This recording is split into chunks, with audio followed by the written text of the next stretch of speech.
This is Motorman Elwin here, live on Radio BVM, Radio Burnaby Village Museum. Now, as a motorman driving the Central Park line daily from Vancouver into New Westminster, I'm headed towards the Columbia Street Depot. And as I'm heading into the depot, I always clang my foot gong at the old Chinatown. Now, did you know that the longtime Chinese pioneers known as the Lo Wah Q referred to New Westminster as Yi Fao, literally meaning a second city or second town? So you're probably thinking that Vancouver is the first city or the first town. You are incorrect, Vacuum Land. The first city is actually Victoria, where all the gold prospectors went through to purchase supplies before making their way to the Fraser goldfields in the 1850s. And they usually got there via Captain William Irving's steamship in New Westminster. So,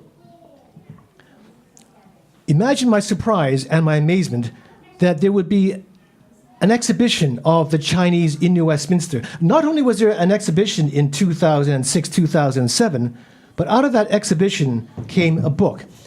And the people behind that book was heritage planner Jim Wolfe and also Patricia Owen. And it is my good fortune that I have Patricia Owen in the house today. Welcome, Patricia. Hello, thank you. Also in the house, we have contributors to that book, Yi Fao, and also descendants of one of the pioneer families. We have Gail and Ken Yip. And welcome to Radio BVM. Oh, thank you. Thank you. Now, let's start off with Patricia. Now, Chinese Canadians have a long history in British Columbia and the Lower Mainland in particular.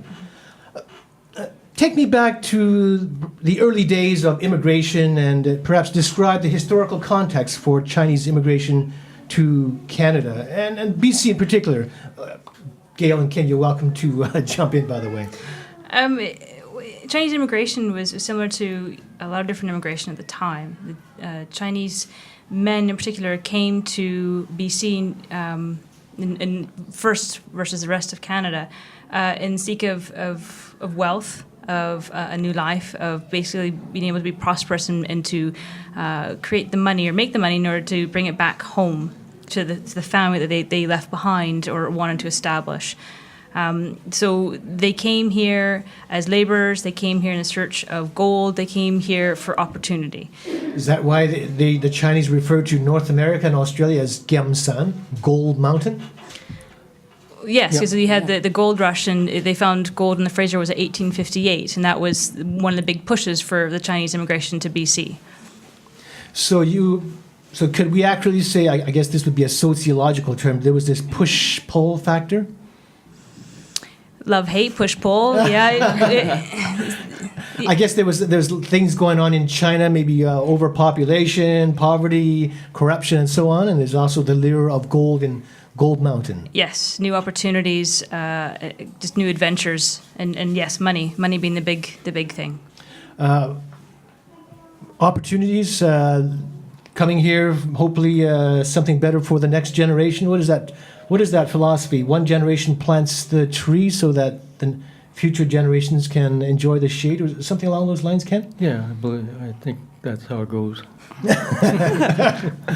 So let's talk about the pioneers, the Lo Wah Q that came back in that time. They came from all over China or just from a certain part of China? There was definitely certain areas that the Chinese merchants or the labor, what do we call it, the contractors sought after. Mm-hmm. Is Guangdong or Guangdong, thank you. Or Canton area. Mm-hmm. Yeah, that most of the laborers came out of. So when you have obviously somebody who's searching for specific laborers in a certain area, then you get an influx, from there basically. So actually, this is something that not everybody knows, but the old-time pioneers, they spoke, for the most part, Cantonese, and they came from the area known as Canton. Yes. Cantonese. Canton today, we know it as Guangzhou, right? And perhaps you people out in Vacuum Land, when you say you like Chinese food, what you really are saying is that you like Cantonese food. And that's where they all came from, not just from Guangdong, but from a very specific part of Guangdong. What I know is I believe the Seiya, or the area consisting of, like, what are the dialects? Zhongshan, Toishan, Hoiping, Yanping, and Sanhui. Am I close? Yep. Somewhat? All right. All right, and that is the extent of my knowledge of the history of the Chinese. All right, so you might have to help me out here. All right, let's talk about some of the constraints facing the Chinese coming to British Columbia at the time. In the usual laws, prejudice, and that type of thing. What was going on back then? Was it like a completely easy ride like many immigrants today? It wasn't an easy ride, and it wasn't an easy ride for a lot of different immigrants. But for the Chinese, first you had to get over the hump of having the money to actually get out here, because you had to actually get on a ship, for months and to make your way. And then in terms of the laws, you had the head tax, which was implemented in 1885, I believe. Just shortly after the completion of the CPR railway, no? Yes, ironically, We don't need you anymore. and that's exactly it. You follow the influx of immigration always comes at a time of need of employment and need of doing jobs that the European population either didn't want to do or didn't have the capacity to do, hence the railway and the gold mining and everything else like that. But you had the head tax in 1885, and that was, I think it was $50 at the time, and then it went up. When was it? 1900. 1903 and to $100, I think. I think it was 1905. It went up to $500. Yeah. And then so obviously those are huge costs to take on, and then you had the offer of the labor contractor offering to pay your way if you in reciprocation for working. So you were then tied to your job and tied to that work, which it sounds not too bad when you originally sign up, but then when you get here and you find out what the work is and you find out how difficult it is or how long you actually have to work, it would have been quite a daunting struggle to undertake. And then I think the last big legislation is you had the disenfranchisement, which I think that came in with the 1923. 1923 was the full exclusion. Yeah, that was the full exclusion. My parents were affected by that, actually. Yeah. So there's, definitely a lot of hoops that Canadian immigration put in the way of Chinese immigrants.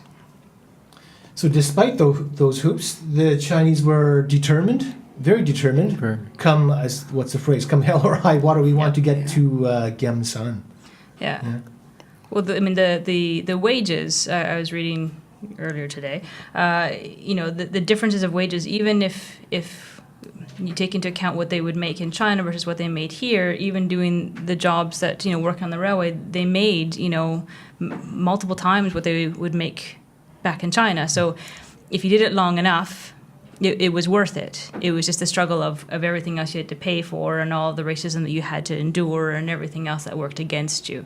So you had to kind of weigh the pros and cons of that. Speaking of having to endure, now correct me if I'm wrong, but the climate, the weather in the Canton area is hot. And I've been there in the summertime, and I'm telling you, I'm thinking, how do you live here? And having to immigrate to, I don't know, interior British Columbia where there's like snow drifts. I'm thinking, are these people prepared for this cold weather? I'm sure that this is probably the first time they've even seen snow. Oh, I imagine so. Yeah. And I don't think their shoes were high-tech shoes that we would have today. They more likely would have some type of floppers or something. Yeah, it would have been a huge adjustment, yes. Culturally and, yes, weather-wise, everything, the food, it would have been such a huge adjustment to have to undertake. Let's shift over to Gail. What was your contribution to the book that you found? I understand that you come from one of the pioneer families, the Law family? Yes, and right? Where one of them... My family's featured is one of the law families featured in the book. And my contribution was that they came to me knowing that I was looking for my roots in New Westminster at the museum there. And they contacted me because I know my family knew quite a few of the other pioneer family. And the Chinese community at that time was that the families intermarried with one another. So there would be this chain reaction of if you get in touch with one person, then it was like so on and so on and so on, that you could eventually find more and more people. And So members of your family, they would not like marry Chinese people outside of New Westminster? They didn't look for anybody in Vancouver? Oh, or they anything? did, Okay. because my roots are in New West, but my mom was from Nanaimo. So, and then there was connections, because then by the 1940s, the Law family had moved into Vancouver, so there was connections there. So, Okay. yeah. What did you contribute to the books? Photographs? Photographs and then interviews. And there's some of the interviews are about my own family history. And Gail was also able to provide some of the contacts, because Gail actually gave me the contact for George, and I got in touch with George Kwan, and that led to another family. So it's exactly like Gail had said, it's just kind of opening the doors. There's Gail and Larry Wong, who is actually out of Vancouver, who were probably the two instrumental people in getting the project kind of off the ground. Let's just go back a couple of steps. Because I was involved in 1986 with the Saltwater City project, right? About the Chinese in Vancouver. Yeah. So why did it take so long for an exhibition about the Chinese to happen in New Westminster?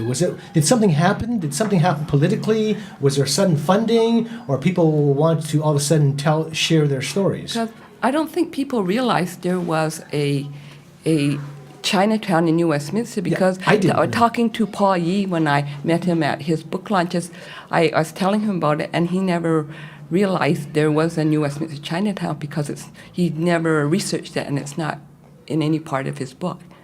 Just like there was a Chinatown in Chilliwack. Now we have a book about that. Right, yeah. And like Nanaimo, too. Very few people know about Nanaimo. Or Cumberland. Yeah. Yeah, and it's just coming, and I think Chinese people researching Chinatown has just come to the forefront in the last maybe 10, 15 years. And there's more and more information and more research coming to light. Or did it sort of start around the time of the whole issue of head tax and redress, and there was a consciousness of it being in the news, and maybe there was funding from New Westminster City Hall and wanted to address things and... The project, this subject has always been a passion of Jim Wolfe, who we mentioned before. So he's been doing research for years and had always wanted to do a book. And then the exhibit came about by my position was funded through the Young Canada Works program, and it was Kelly and Jim, I think, had decided they wanted to do an exhibit. And I think that there's been more of a movement than probably in the past, I guess, around 10, 15 years, for museums to do more diverse exhibits, things that are not European focused and everything else like that. And so they had asked me that my main job for the summer was to put on an exhibit on the Chinese New Westminster, like the Chinese community in New Westminster. And But what was your official title? Pardon me. I was actually just what was my official? I was an archival assistant for the summer. Okay. So I was working under Kelly Stewart, and so they'd given me this task of taking on this exhibit. And so I thought, oh, this is great, it's very exciting. And then I went into, took a look at the archives and took a look at the museum's collection, and there's very, very little. There's very few photos, there's very little information, and there's very few objects. And so I suddenly panicked, because how do you put on an exhibit that you've got no content?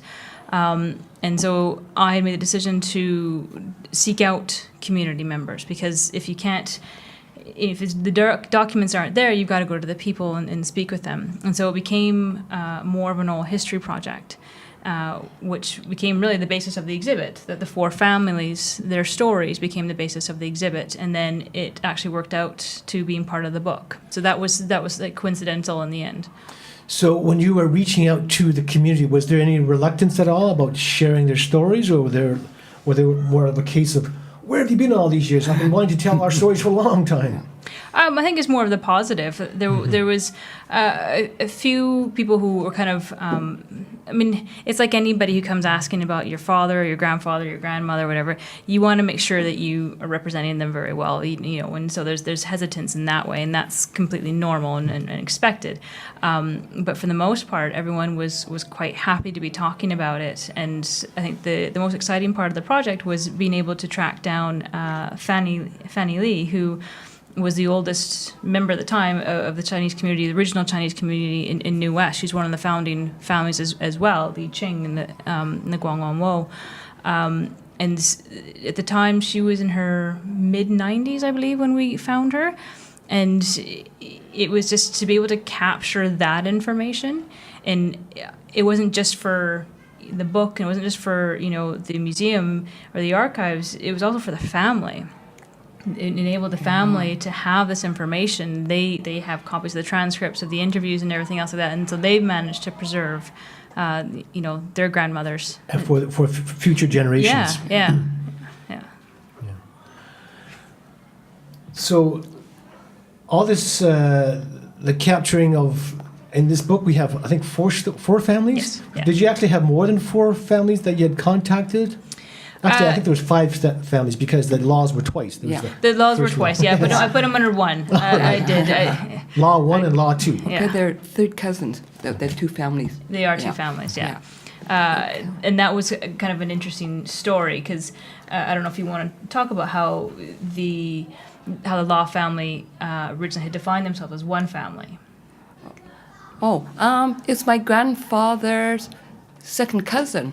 His grandfather and his second cousin who came to New Westminster to set up their family business, and it was Was this the Ying Tai? Yes, it was Ying Tai, and they were labor contractors. Just like Yip Sang? Yes, that and what was that? And they sold Chinese dry goods, and they supplied like the clothing for their workers. But now, correct me if I'm wrong, Gail. You had mentioned years ago about how the time that La Chong and La Sun and that family, they had said that they were of the same family, for reasons of, I don't know if it was immigration or whatever, that it. Oh yeah, they were from the same village, and because they're second cousins. And so what originally happened, how it came to be, was my great-grandfather, he was the number 4th son, and his 2 older brothers came to BC, and they found their riches from the gold mining. So what year are we talking here? The 1880s. And they went back to China and sent their youngest brother over to Canada to set up a business. And then this is how my great-grandmother came with my great-grandfather. My grandfather was 5 at the time. My great-aunt was born here, but the weather was so severe that they couldn't stand it, so my great-grandmother and my great-aunt went back to China. And somewhere along the way, my great-grandfather went back to China, and then he came back over. But in between time, their number 4 son was born, and he came over in 1913 with my grandfather and grandmother as their son. And then my 2 uncles came with them. Okay. I want to talk about the original location of Chinatown. So in my... Which one? Yeah, that's what I want. Let's go with the very first. Was it near the swampland, like undesirable swampland? Front Street. Front Street. Yeah. So where in Front Street? Eastern end? Yes. Yeah. Okay. Where, to the east of where the old Army and Navy building was. And then there was a market down there as well. And what happened to that one? Was that the one that was either caught on fire or closed down by demolition by the health department? No, the second one came up at the same time. You had 2, right? Because you had one on Front Street, and then that they couldn't expand, and so there was a need for more locations. So that's when the area in this kind of the swamps What is built up. What is today? It's around 12th and Columbia in that in area. that area, where like the old London Drugs was. I don't know what's there now anymore. Okay. So maybe closer to 10th and Carnarvon, no? Yes. Yeah, Yes. yeah. Yes, because the interurban tram car would go by there. Yeah, and that was near the location of Ying Tai, wasn't The it? Ying Tai was there. Because the tracks were right outside. Yeah. Did that one burn down, or was it closed down by the health department? I'm Which trying to get- Ying Tai? Yes. Ying no, Tai on 10th and Carnarvon. That burnt down in the fire, and then it rebuilt. The fire taking place in 1898. 1898. Yes, and Ying Tai rebuilt at a building. new location, was it? Yeah. Yes, Yeah. within a The brick second building, if I'm location. not mistaken. Yeah. I guess there are more interesting stories. Sometimes they're not part of the official record. That's correct. That's correct. So are there things that are not in the book that you can share with us at all? Or maybe you can just tell us about some challenges or interesting tidbits of interesting things that happened during the course of your research on the book. I found, it's funny because, it was 4 families, but it was actually 4 very different families who had 4 very different struggles, and 4 very different relationships. On the law side, and Gail could talk a bit more of her family. When I interviewed the La Song family and La Sun, family, and and Dora in particular, it was very interesting because, and it was mentioned in the book about how you had La Chong and La Sun, and La Chong family they had males, and La Sun family had all girls.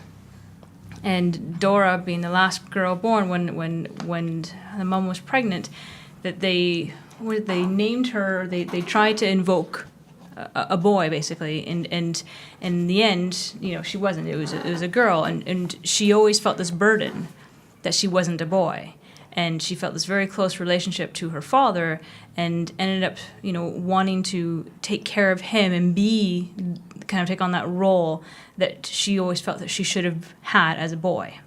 And I found that to be a very, unique and interesting story from the law side. And then the Li Qing, like I said, the 2 wives, the second wife they brought in under the guise of being the daughter of the first wife, because there was like a 20-year age gap or something like that. So, immigration-wise, you had to be very, very careful.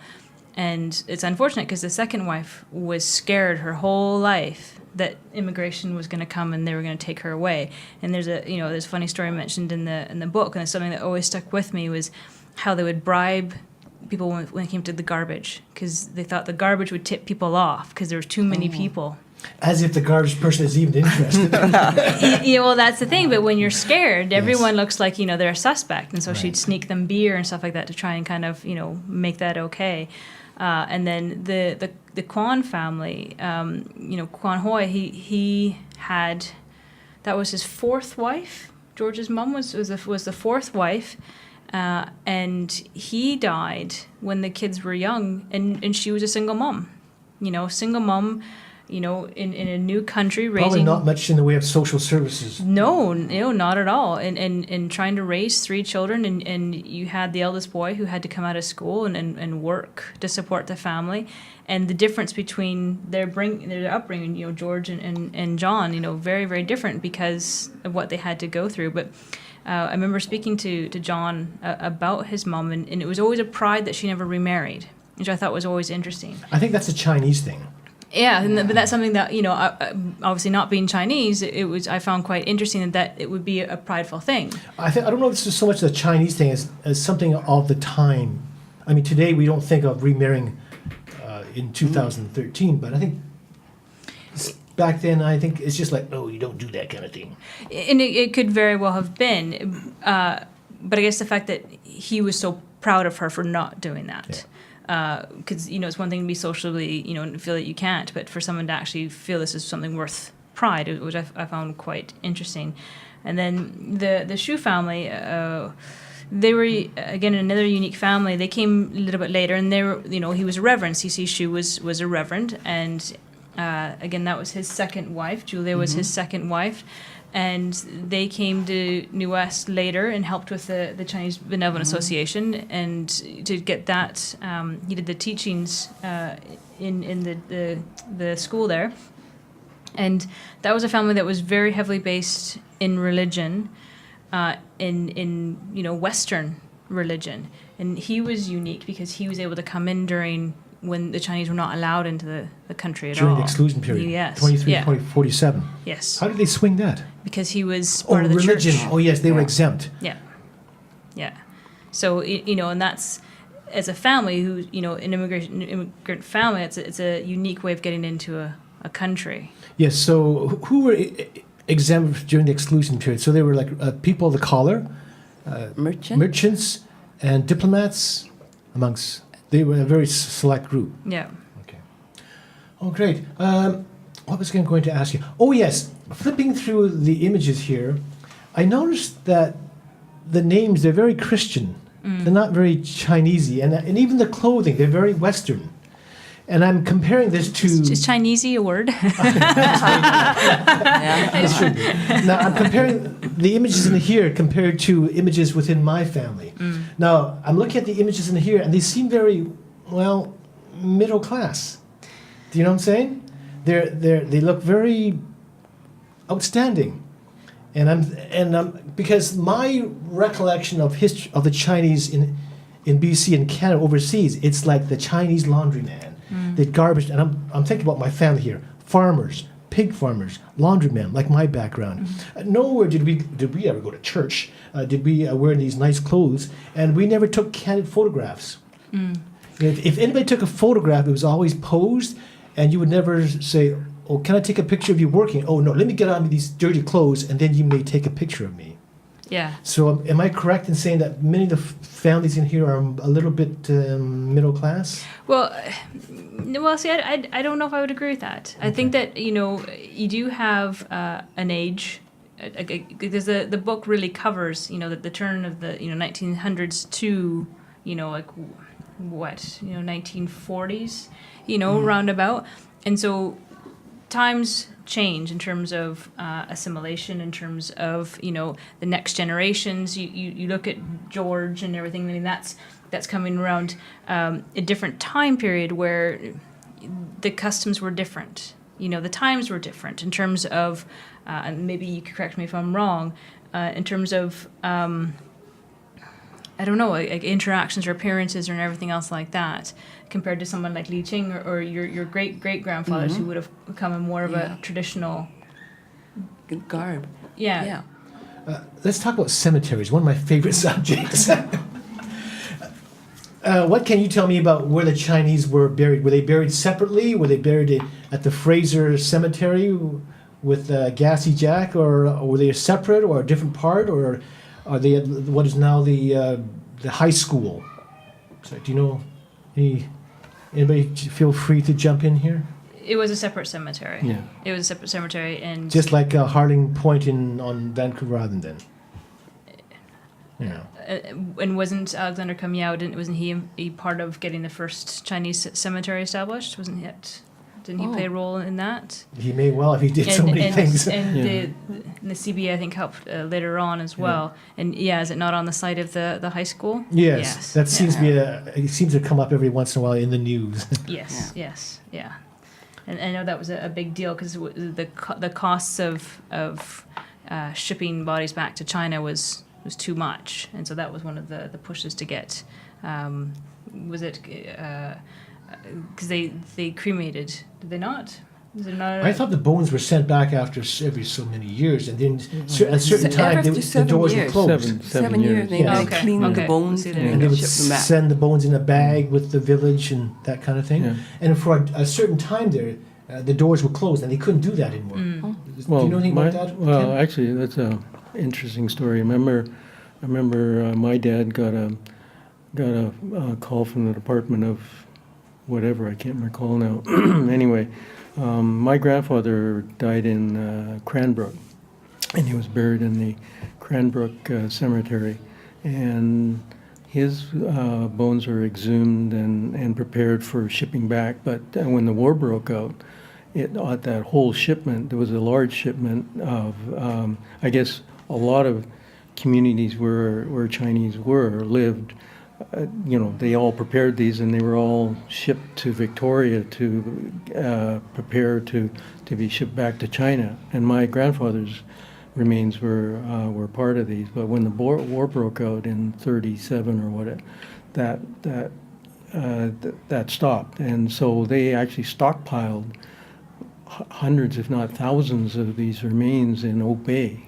And my dad got a call that they were able to trace. I guess I'm not sure exactly whether he inquired or So I'm not exactly sure of how we were contacted or if Dad actually found out. But anyway, I remember him going over dead of winter, November, and at that time it was an extremely cold winter.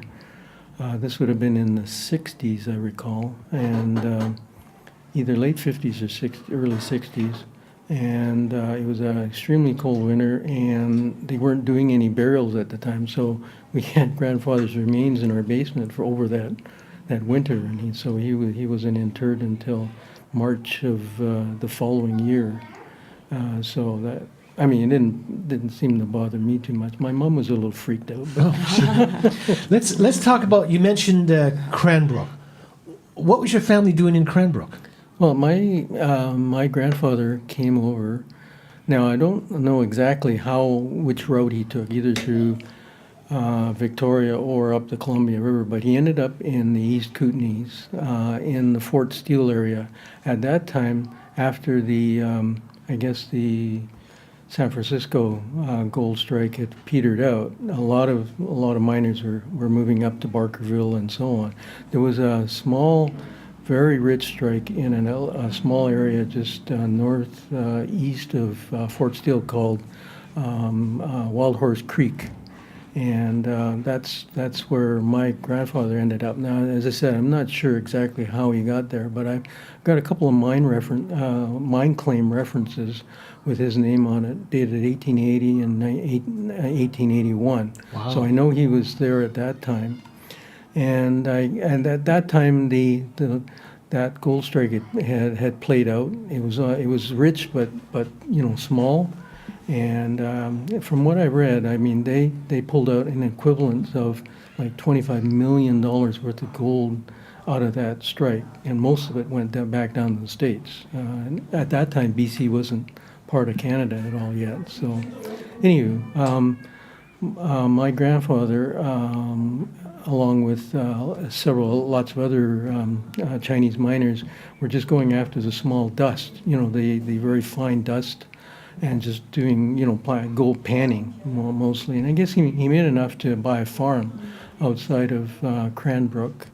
And then he was able to, with a partner, set up a dry goods business in downtown, right in downtown near the railroad in Cranbrook. And that's where my dad was actually born, right in Cranbrook. Wow. Now, what was interesting was that since my grandfather came over in the very late 1870s, I guess, he was probably 16, because I see him, he shows up in the 1891 census as being about 16. So when I worked back, I figured he was 16 when he got here to Canada, and since he was sort of brother number 7, he would have not inherited a whole lot in China, and so I think that's what prompted his immigration to Canada or anywhere where he could make his own fortune, I guess. So did you actually find his name in that register of Chinese immigrants? No, because he predates any of the ship's passenger lists, unfortunately. So, because they don't start until about the mid 1880s.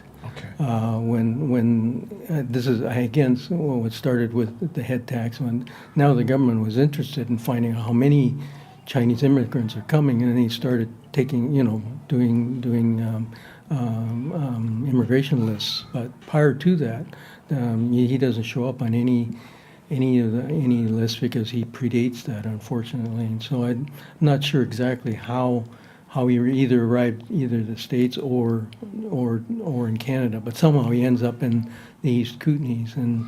And my dad was born in the early 20s, so that's another interesting fact. Because he was a merchant at that time, he was able to bring over a wife, I guess. And when my dad was born, my grandfather was 60, and so I'm out of my family tree. I'm missing a whole generation there. So anyway, unfortunately, my grandfather passed when my dad was only 2 or 3. So grandmother and my dad moved back down to Vancouver. And To Burnaby, or? No, in Vancouver, downtown, Chinatown. Isn't there a part of your history where there's farming in, I think, Marine Yeah. Drive or Burn Road somewhere? On Burn Road, Yeah, yeah. tell me about that experience. What do you know about that? From what I know, well, so I think my dad, when he was 16, grandmother decided that things weren't doing well. So he moved. She and my dad moved back to China for a couple of years before the breakout of the war. But since he was born in Canada, he decided that it was probably better for him to come back to Canada. And so Why did he go to China? What year are we talking? Yeah, this would have been, I guess, when he was 16. It would have been 30s, early Yes. 30s. Same thing with my father. Even though he was born here on Lulu Island, he went back to China, I think, to quote-unquote learn Chinese culture. Have you heard about that one? Yeah, so I think that's what my dad was supposed to learn to be a Chinese doctor, like an herbalist or whatever. And so I guess, and so when he was 18, with the Japanese invading and whatnot, it was time, since he still had Canadian papers and there was still transport coming back, I think he decided that it was better for him to come back to Canada. So when he was 18, he comes back to Canada, and at that time, again, not a whole lot of opportunities. I guess at that time, luckily, there was a special operations requirement of the British Army that they were looking for recruits of Oriental extraction. So he joins the Canadian Army and gets, I guess he got shipped to London. He joins up with some kind of special forces. Are you talking about these special officers, Unit 136? Yeah, the 136. Okay, he was part of 136. that. Gets shipped to India. I think his correct name is Special Officers Executive 136. Yeah, SOE. Yeah. So from what I actually had an opportunity to go with Gail, and I went because her uncles were also drafted and or enlisted and were shipped over around the same time. Her two uncles, Uncle Key and Uncle Lum. So they were shipped to India to do special training for these little 6-man teams. I guess there were a couple of explosive guys, and whatnot. They were to do monitor troop movements. My dad trained as a radar operator. That was, he had some skills in that. And so these little 6-man teams are parachuted in behind enemy lines, and they report on troop movements, blow up stuff whenever the opportunity presented itself. So from what I could call, all these British records, Army records, are now declassified. They're 50 years after the war. So I was able to go through a lot of field notes and things like that. And so got some picture of, from what I could gather, they were inserted by parachute probably just for a few months into the jungles of Burma. It was part of the Allied push to push the Japanese back up the Indochina Peninsula, starting in Burma. So he was in the jungles of Burma for only a few months. So mid-July, they dropped the bomb and the war's over, right? So I think from what I could tell, he was dropped in around April or May. And so only saw a few months but he hung around to help mop up a bit. And he comes back in October of 45, I guess. Anyway, long story short, he gets a veterans land grant and buys a farm down on Burn Road, it's a 5-acre farm. And so around 48, I guess he starts clearing that. Took him, I guess, a couple of years because it's just, totally overgrown, just scrub brush and whatnot. So, And on this farm, what did the family grow? just all quick kind of turnover stuff, radishes, green onions, Bok choy kind of beets. thing? No, just for our own consumption. Oh, because, okay. as it turns out, our connection, I guess, to New West is that we, from about the early 50s through to the late 60s, when New Westminster Woodwards was, our farm was the exclusive supplier of all the fresh produce for the Woodwards food floor. And we also had the Guildford food floor in Surrey. We had the two Woodward stores as our two main outlets, along with the other two wholesalers for the Super Values and the Safeways. Okay, so you worked on the farm, yes? Yes, yeah. So what are we talking? What years? Are we talking young adulthood or? All the way until through to university. Yeah, all my life I worked on. As a little kid.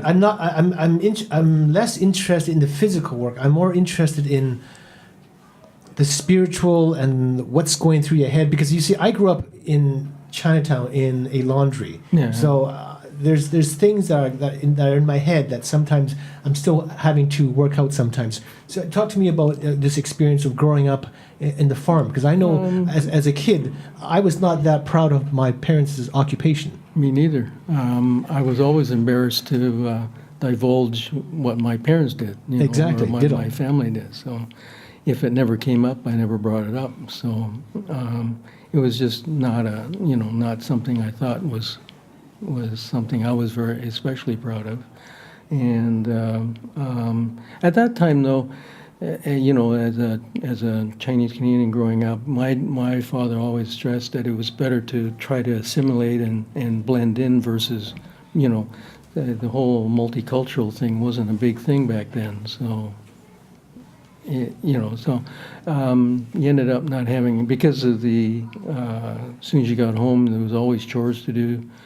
Homework came first, so right after you finish your homework, So speaking of homework, was there ever a Chinese school at the Benevolent Association for you at all? No. Gail? No, because we lived in Burnaby, and that was just far too away far- from too far Chinatown. to- So, and my mom didn't drive, and my dad worked shift work, and so there was no transportation to get down But there to was Chinatown. Chinese school at the Chinese Benevolent Association in New Westminster, yes? Yes. Oh, so Yeah, No. yeah. But again, too far to. too far to go at right after school. Okay. Your story is documented by the UBC's Chinese Canadian Stories on a YouTube known as Covered Roots. Tell me about that whole experience of you telling your story. Was it cathartic at all, or? Yeah, I guess it helped. Like similar to your impressions.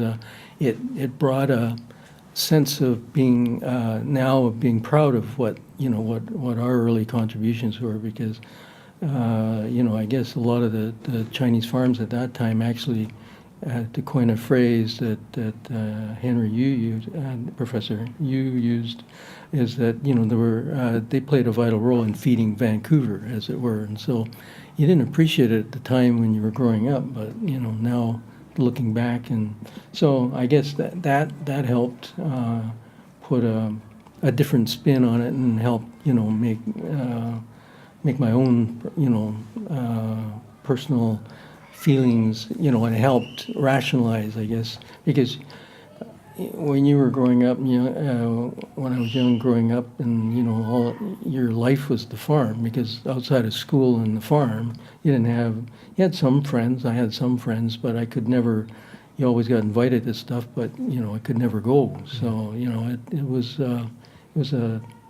at that time, for me growing up, it was always I felt a little, and again, the whole idea that my dad was a farmer, or I lived on a farm was not, I wasn't particularly proud of, you know. So Ken, just for your information, if it means anything, my father, who was born and raised on Lulu Island, better known as Richmond today, he was literally born in a barn. yeah, All right. One last question and anybody can answer this one, and it has to do with one of my favorite spaces here at the Burnaby Village Museum, and that is the interurban. Did any of you ever take the interurban at all? yeah. Talk to me about the experience. One of my early recollections was I must have been fairly young because my mom took me. Our doctor was in New West, and so we would go up.